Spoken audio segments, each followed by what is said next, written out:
قررت فجأة انزل مصر وكنت متحمس جدا. في الفلوج ده هحكي لكم على كل حاجة حصلت في الاجازة، وهعرفكم على اهلي واصحابي وجزء كبير من حياتي الشخصية. اول حاجة عملتها اني اشتريت شوية شوكولاتات لاهلي علشان يرضوا يدخلوني البيت. طبعا يا جماعة كل الشوكولاتات دي مقاطعة، والفيديو ده كان متصور قبل احداث 7 اكتوبر، فاحنا لسه على العهد يا رجال. المهم اول لما وصلت المطار قررت اتصور على السريع وانزل بوست علشان كان نفسي اقابل الناس الجميلة اللي عندي على السوشيال ميديا ونقضي وقت لذيذ مع بعض. بعد كده رحت علشان اعمل تشيكن واخد التذاكر بتاعه الاسكندرية، واللي كانوا عبارة عن تذكرتين منهم ترانزيت لمطار اسطنبول. فضلت حبه ادور على الجيت اللي هركب منها لحد لما وصلت للطياره. قعدت شويه على جنب لحد ما الطياره بدات تحمل، وبعد كده دخلنا ممر السعاده واللي وقفنا فيه شويه. دخلت الطياره وقعدت على الكرسي بتاعي واللي كان طبعا جنب الشباك. ربطت الحزام وقلت دعاء السفر وتوكلنا على الله. كلام في سركم، منظر الاقلاع من اجمل الحاجات اللي ممكن تشوفها عين، حرفيا بتخلي مزاجك فوق السحاب. الرحله كانت لذيذه جدا وقضيتها كلها يا اما بسمع افلام يا بلعب جيمز يا باكل يا بشرب قهوه او عصاير، لحد لما اتنفخت فقررت اقوم امشي رجلي لحد الحمام شويه. بعد حوالي 3 ساعات وصلنا مطار اسطنبول، واللي كان من اكبر المطارات اللي شفتها في حياتي. قعدت اتمشى فيه شويه وقررت ادور على المسجد علشان اروح اصلي، وبجد انبهرت بالمسجد ونظافته من اول مكان الوضوء لحد الديكور بتاعه. ولقيت كمان في المسجد مصاحف باللغه العربيه، وكنت مستغرب جدا ازاي الاتراك بيعرفوا يقروا عربي. المهم بعد ما خلصت صلاه طلعت اتمشى تاني للبوابه اللي هركب منها المطار الاسكندريه، وانا لسه منبهر بجمال المطار. بعد كده مليت ازازه الميه بتاعتي من المكان ده، ومفيش دقايق واتحركت للطياره اللي هتاخدنا الاراضي الوطنيه. ما عداش ساعات بسيطه ووصلنا بالسلامه الحمد لله، واهلي كمان كانوا وصلوا بره ومستنيين. وهنا ابويا الحاج كان شايف ان احنا اتاخرنا، مع ان الكابتن كان طاير بينا والله. ودي اختي كانت بتحاول تهديه تقريبا. وده محمد الصغنن حبيب قلب خاله وهو واقف مستنيني على نار. ودي صورتي عادي كانوا طابعينها على ورق في محاوله منهم لتشويه سمعتي ولفت انتباهي في نفس الوقت. وبالرغم من كل محاولاتهم واجتهادهم الا اني طلعت برضه زي الاهبل مش شايفهم وبدور عليه. وهنا بعد ما اتقابلنا واخدنا بعض احضان المطارات اللي بتهون على الواحد كل دقيقه عاشها بعيد عن اهله في الغربه. بعد كده اتحركنا للعربيه في طريقنا للبيت، وطبعا مع اول استراحه في الطريق نزلت علشان اكل كل الاكل اللي معاه. بعد كده رحنا علشان نجيب حاجه دافيه نشربها مع بعض. وهنا كنت بحاول اقنع اختي ان انا اقعد مع العيال ورا، بس طبعا كالعاده شخصيتها قويه جدا. لا لا طبعا. ايوه بس بيجي يركب جنبنا. طبعا. وطبعا علشان ما عنديش شخصيه سمعت الكلام وقعدت قدام. واول لما وصلت قابلت اللي كانت السبب في تشويه سمعتي في المطار. ايه ده يا ندى يا عصام اللي انت طبعا للعيال ده اللي انت عاملاه ده؟ ايه رايك؟ واول ما طلعت البيت ودخلت اوضتي لقيت الجواب ده جنبي على السرير. وطبعا ما عداش كام ساعه وما لحقتش انام ولقيتهم كلهم فوق دماغي. وزي ما حضراتكم شايفين احنا عيله ملزقه جدا، حرفيا العيال كانوا طول الوقت قاعدين فوق. وشويه ولقيت هنا جايبه الشطرنج وعاوزه تلعبني. تعلمي بقى وتعالي لعيب. بعد كده اخدت ميدو ونزلنا علشان نصلي الجمعه سوا. اللي كان بيصلي الجمعه معايا. وللاسف لما جينا نطلع في الاسانسير تاني كان الكهرباء قطع، فقررنا نتمشى على البحر شويه ونقعد في المكان المفضل لقلبي واشرب كوبايه قهوه على السبرتايه من عند محمد. الجو كان جميل جدا والقهوه كانت لذيذه، بس الاجمل ان محمد بيسيبك توصل تليفونك على السماعات بتاعته وتسمع الاغاني اللي انت عايزها، وده بيودي القعده في حته تانية. ورجعنا البيت علشان يومنا يبدا مع ابويا الحاج اللي قرر يسد شراييننا بفطار مصري اصيل. دخلت عليه المطبخ لقيته حرفيا خاربها، فول بالخلطه المصريه وزيت الزيتون وشكشوكه بالسمنه البلدي، وطبعا الفلافل البيتي اللي بتنزل على الفخاد على طول، ده غير البطاطس المهروسه والجبنه والليمون المخلل. وكده السفره كلها كانت جاهزه وما فاضلش غير شويه عيش بلدي بس. وطبعا بعد الاكله المتينه دي كان لازم ننزل نتمشى شويه على البحر علشان نهدى. اخدت اختي ونزلنا نتمشى والجو كان جميل جدا، وقعدنا نتصور مع السما الصافيه ونبلبع في ميه زي اللي فاطرين في سينا. فضحتك يا ابو العربي. راح الوف في اللباس. المشكله شكلك مش مدي خالص. ما عداش دقايق والجو قلب مطر وزعابيب وهدومي كلها اتبلت. اقسم بالله يا ندى انا لو عييت ده هرملك علقه في البيت. يلا نروح انا بالليل. يا محمد مفيش شتا والله. والله بتبطر اهي. انت انت الماني حوله. انت الماني. انا مفيش حاجه الماني غير فراق. يلا تقريبا وقف. رجعنا البيت ولقيت اهلي عاملين السفاله وقله الادب. بصراحه انا اكتر حاجه بتسعدني في الاجازه هي الاكل. بعد العظمه دي تطوعت ان انا ادخل اغسل الاطباق، وهي فرصه كويسه اعرفكم على المطبخ بتاعنا. ما شفتنيش انا ولا بسلك البلاعه دلوقتي. دي علبة نوتيلا نرميها؟ لا نستخدمها ككوبايه. دي علبة جبنة عبورلاند نرميها؟ لا بنستخدمها ككوبايه برضه. دي كوبايات المفروض كانت تترمي من زمان من رمضان اللي قبل اللي فات، زي ما حضراتكم شايفين. نرميها؟ لا بنحتفظ بيها رمضان اللي جاي. بعد ما خلصت المطبخ قررت اولع شويه فحم علشان ابخر البيت. وهنا امي كانت زعلانه مني وبتعاتبني ان انا حاولت اسلك حوض المطبخ وشايفه ان كده قطعت الرزق بتاع السباك. بعد كده قررنا كلنا ننزل نروح محطه الرمل علشان ندخل سينما سوا، وده انا لما كنت محشور في المشروع وعاوز ارجع ورا علشان اقعد مع اخواتي واكل الاكل بتاعهم.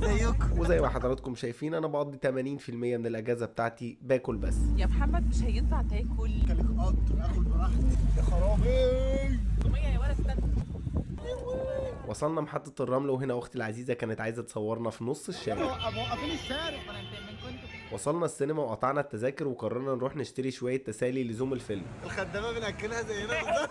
ودي بقى فترة اختيار المنتجات اللي مش مقاطعة. علامة النصر فلسطين.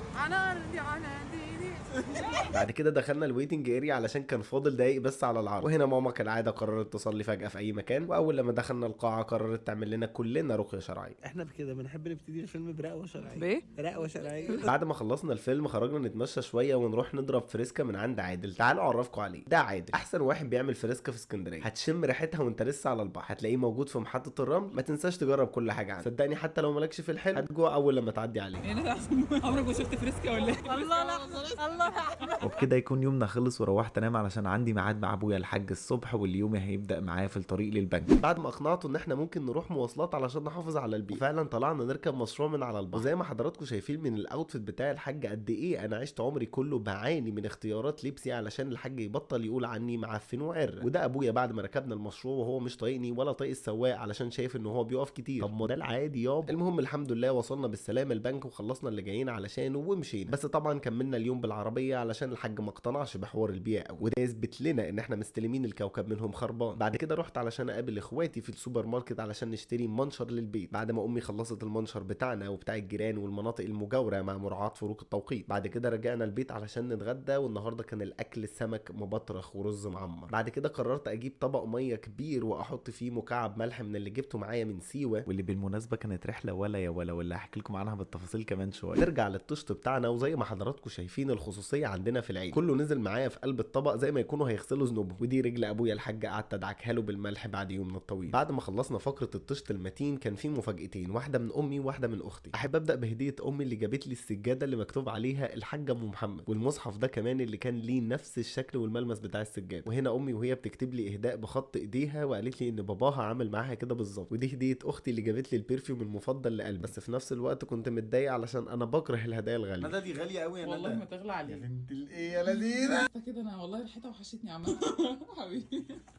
اكتبوا لي في الكومنتات لو في حد زيي بيكره الهدايا الغاليه. انا عن نفسي بحب قوي لما حد يهديني بحاجه بتاعته، زي مثلا لما يخلع لي ميداليه من مفاتيحه او يديني سبحته الشخصيه. حرفيا انت ممكن تاخد قلبي بسندوتش جبنه وكوبايه شاي. الحاجات دي بالنسبه لي بتبقى قيمتها اكبر بكتير من الهدايا اللي بنروح نشتريها. تعالوا بقى احكي لكم عن اول رحله هنطلعها في الاجازه دي، واللي كانت بس للاسترخاء والانتخاب. طلعت على الحلاق علشان اظبط دقني على السريع. بعد كده روحت البيت علشان الحق اجهز الشنط، وابويا الحاج الله يكرمه متطوعا كوالي هدومي وقفل معايا كل الشنط. نزلنا نشتري شويه حاجات لزوم الطريق وكنا متحمسين جدا. مذكوره في القران. مش دي.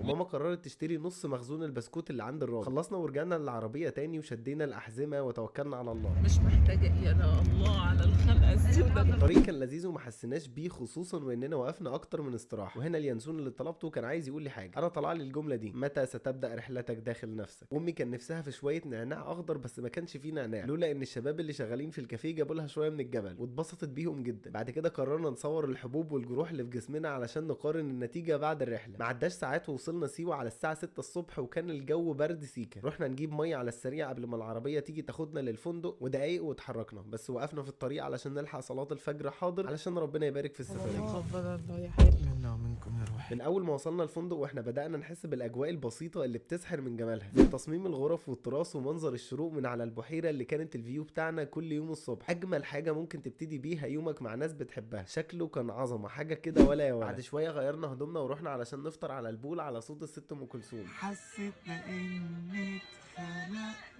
تاني.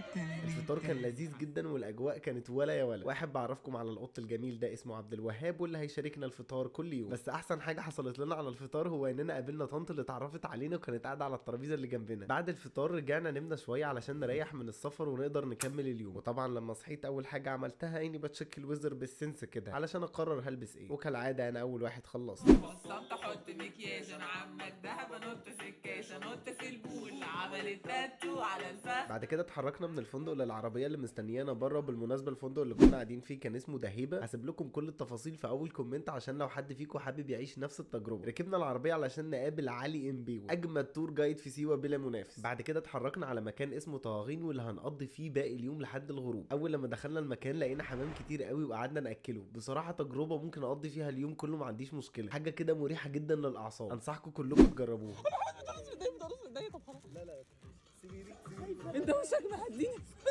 والله لا خايف. بحبك قد سيوه 3 مرات. ده حاجه كبيره صح؟ ده هي سيوه قد كده اهو.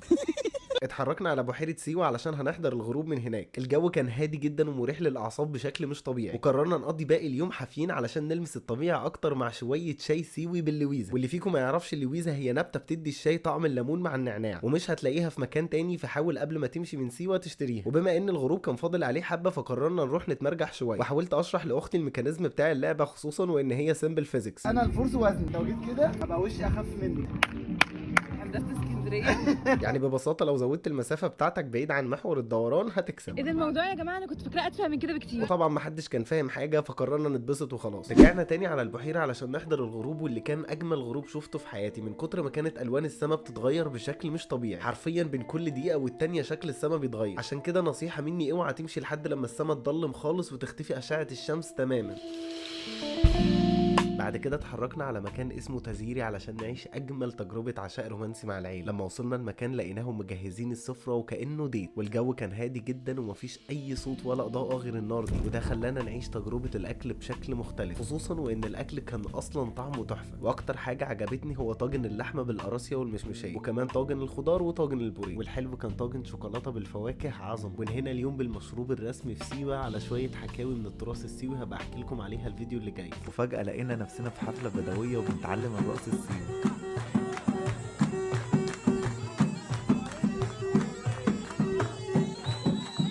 بعد كده طلعنا ناخد بريك ونتصور صور عميقة بس قلبت معايا ببوز فتاة ليل. بعد كده رجعنا تاني الحفلة علشان نلاقيها اتغيرت تماما يا براي.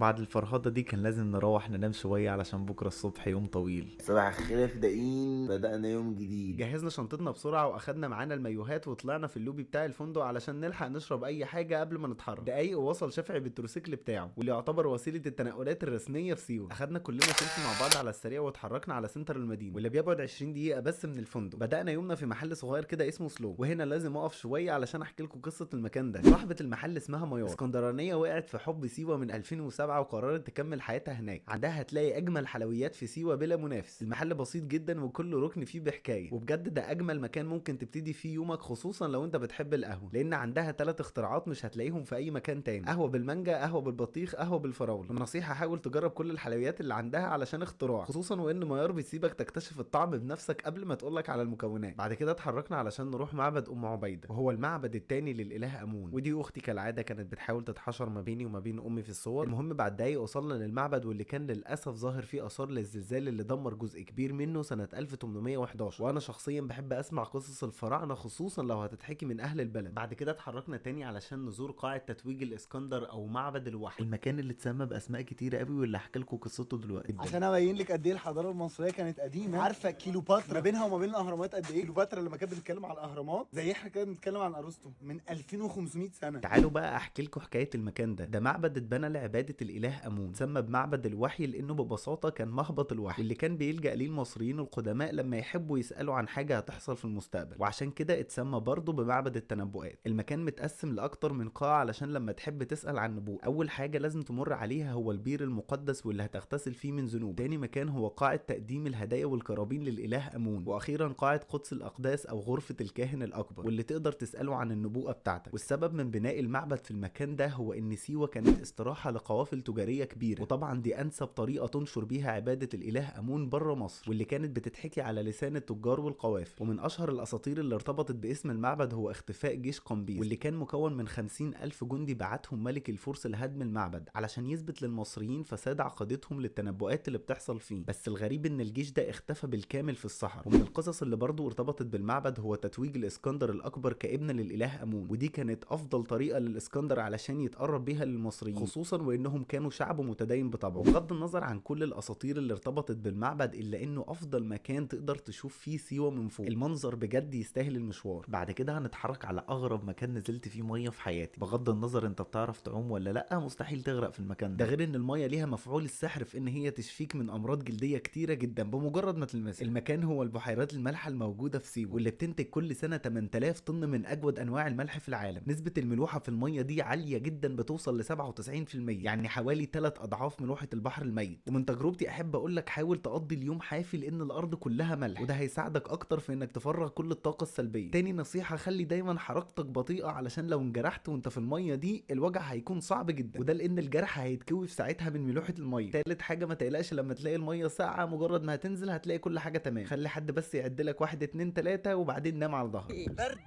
شكلك بيلمع كده. 1 2 3. بمجرد ما تنزل هتكتشف كثافه الميه اللي حرفيا هتخليك تفلوت من غير ما تحرك اي عضله فيك. ودي ام العزيزه بعد ما اتشجعت ونزلت وشرخت في الميه محدش عارف يجيبها تاني. ودي اختي ندى وهي متجمده في اول خطوه ليها، بس بعد كده فكت وقعدنا نتصور صور متخلفه. والله اخوك قالوا له ده بعد كده طلعنا من الميه علشان نحضر الغروب مع المشروب الرسمي في سيوه وهو شاي باللويزه. شايفين يا جماعه المنظر عامل ازاي؟ سبحان الخلاق، محتاج بس شويه هدوء، بس طبعا ما عندناش الكلام.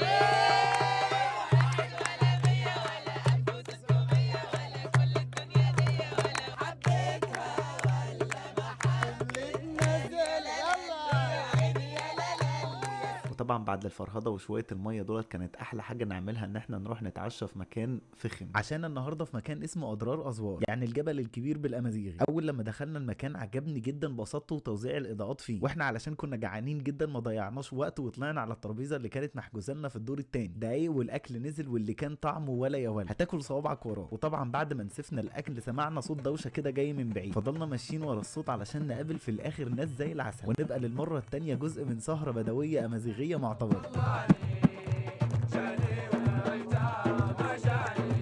بس للأسف علشان كنا متأخرين الحفلة زي أي حاجة جميلة خلصت،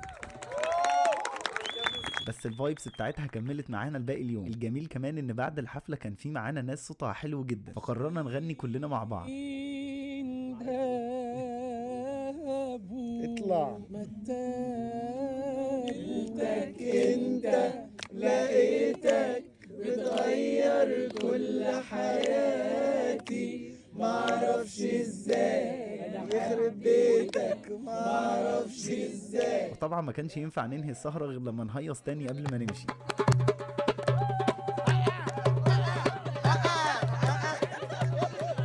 وهنا كان الاورجنايزر بتاعنا بيحاول يستعجلنا علشان نمشي، بس على طريقنا.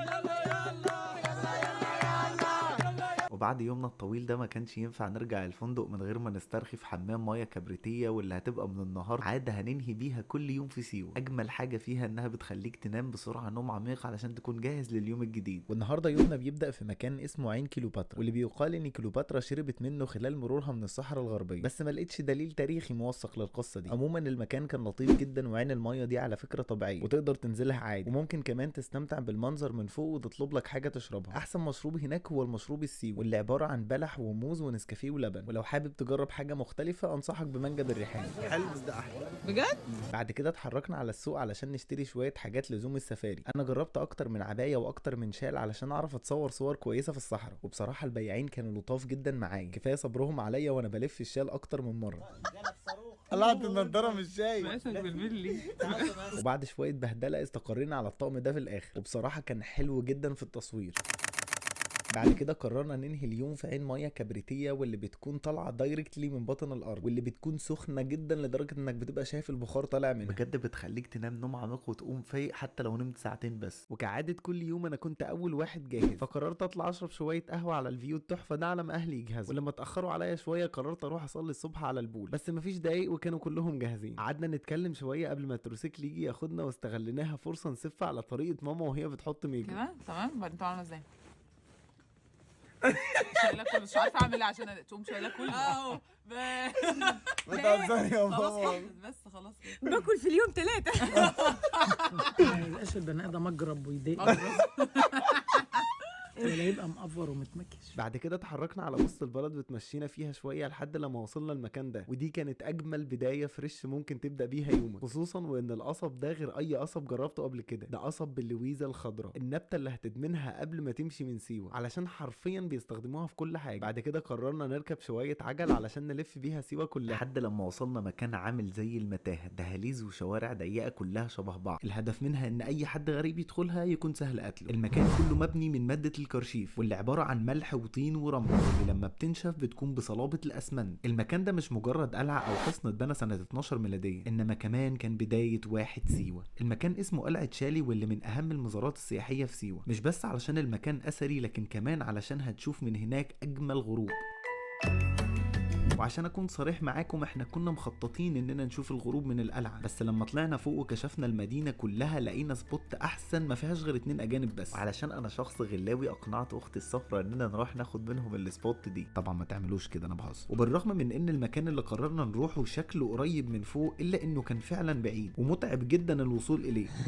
منك لله كله قرب. خلاص يلا الغروب بيروح مننا. وبعد طلعي. شويه عناء ومرمطه قررنا نحترم سننا ونقعد في اي مكان علشان نشوف المنظر الجميل ده. عاوز اشكركم جدا انكم لسه متابعين الفلوج لحد الاخر، وفي الجزء اللي جاي هكمل لكم باقي الحكايه في سيوه، وكمان هنسافر سوا لبورسعيد ونقابل الناس الجميله دي، وهنرقص سوا مع السمسميه، وكمان هنحضر فرح واحد صاحبي. لسه في الاجازه احداث كتيره قوي وخروجات ومواقف مع اهلي واصحابي هنتكلم كلها عنها الجزء اللي جاي.